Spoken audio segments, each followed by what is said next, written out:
Welcome to the overview on teaching reading comprehension strategies and selecting appropriate text.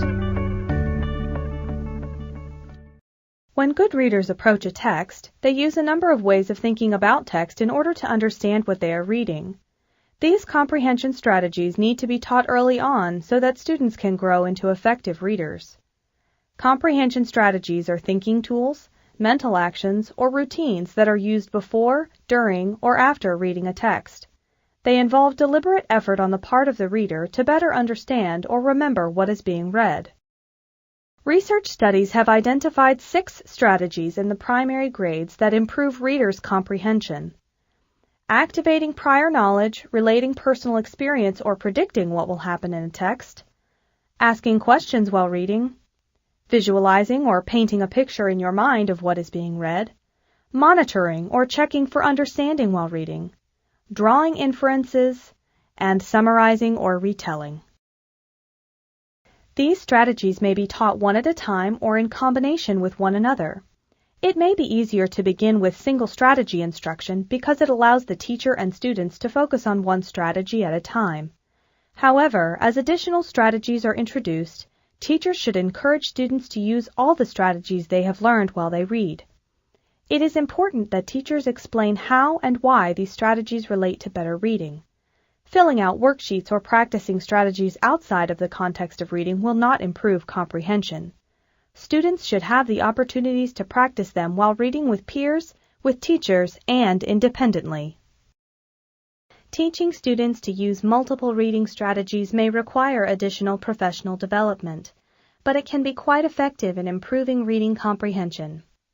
Approaches to comprehension strategy instruction include reciprocal teaching, whereby students learn to lead discussions about text using 4 reading strategies that have been explained and modeled by the teacher, transactional strategy instruction, during which teachers model strategies using think-alouds and help students practice the strategy, and informed strategies for learning, whereby teachers display each strategy with a visual metaphor, like a stop sign symbol, for stop and say the meaning in your own words.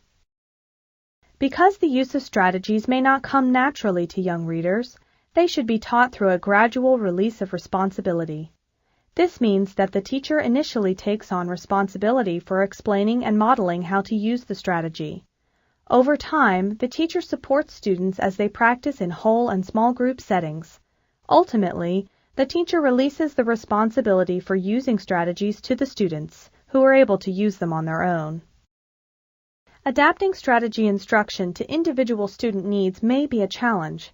Some strategies for differentiated instruction are placing students with similar comprehension skills into small groups, modeling a strategy more often for students who are having difficulty, lengthening the periods of guided practice and feedback, and reading smaller sections of the text together.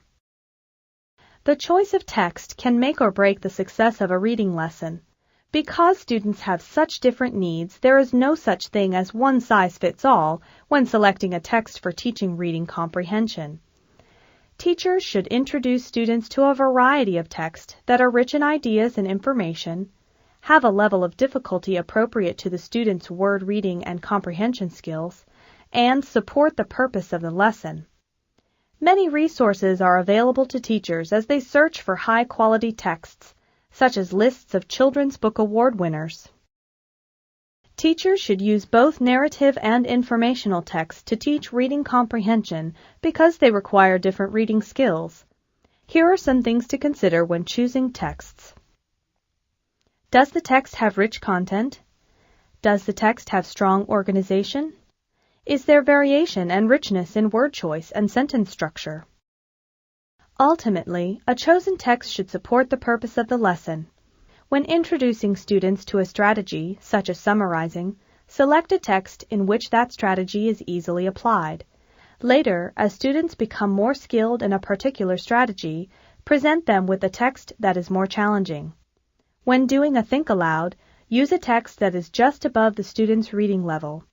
When reading to students, select a text that is well above the student's reading level, but is at their listening comprehension level. The strategies students practice and develop in their early years will become lifelong skills to draw upon whenever they encounter a challenging text. When they stop to check their understanding, highlight key phrases, or take summary notes, they are doing what good readers and learners do, and as a result, they will be able to work with increasingly difficult texts and content.